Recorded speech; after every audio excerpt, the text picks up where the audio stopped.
Maca ayu, helman, ape budal ngendi yo? Halo Cah, balik meneh ning kontene Mbak Titin yo. Iya yo Cah, esuk iki aku ape budal lunga ning pasar. Ape blonjo gawe bakulan koyo biasane, tapi kingko aku blonjone mok sithik Cah, soalé dodolan ning omah ae. Prei ora mider soalé isih ribet ngopeni gawean omah. Dan ujuk-ujuk wis teko pasar ae, iki aku ape tuku melon dhisik. Tuku melone ora usah ning jero lapak. Wis genah tuku ning bakul mobilan ngene ae. Melon iki warnane oren, sekilone 12.000 Cah. Menurut larang apa murah? Nek menurutku ya isih rada larang, tapi lah piye neh onone ya iki dituku ae. Terus lanjut iki ape tuku iwak gereh, biasa Cah, gawe sego jagung. Tuku iwak gereh sekilo rego 35 iki Cah. Iwak gereh ya rada larang, wis jagunge mundhak, iwake ya larang. Piye ngene iki nek adol? Ngene iki lho kadang nek adol sego jagung sih dipoyoki wong. Sego jagung larange ngono 3.000 oleh mok sithik jarene wong kae. Wes malah curhat, wes ngaleh nggon iki ape tuku perso sisan. Hariku dilanjut anake njaluk jajan kue pukis Cah. Ibu yang baik mesti ditukokno iki. Ngaleh nggone tuku tomat gawe campuran oseng grey. Tomate standar Cah, regane sekilo 11.000. Wes oleh sak kresek, wes ngaleh nggon meneh. Ayo iki ape tuku jamur. Nek biasane jamur iki tak goreng crispy, iki mono ora tak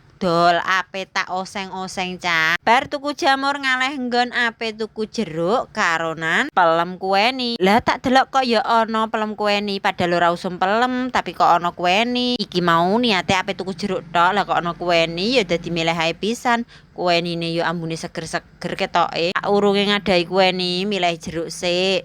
Jeruk ape di jus dadi ya tukune sing jeruke sing ijo-ijo ae. Lho, lah kok malah ngambung kueni? Bojone ora tau diambung, lah kok malah ngambung pelem. Iya leh. Ora apa-apa ya Cah, nek kueni diambung lho ora isin. Nek ngambung bojone ning ngarepe wong kadang ya isin barang. Lanjut ditimbang langsung nang dibayar ngaleh nggon. Bar ngono langsung ngaleh nggon neh iki tuku iwak karo tuku tempe. Tempene iki engko didol goreng mendoan. Lah ndelala sing tak tuku iwake iki dudu daginge lho Cah, sing tak tuku malah balungane. Apa mbok gopo Mbak Titin?